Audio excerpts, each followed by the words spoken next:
In this video, I'll show you how to make a Discord channel read only on mobile. So we're going to create a new channel and call it read only and press create.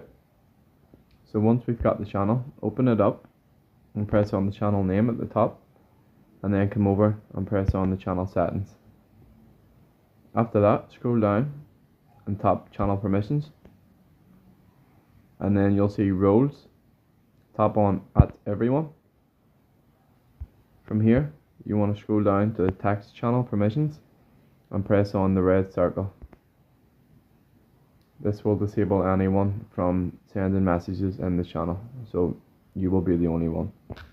Just come out of it, and that's how to make a Discord channel read only on mobile.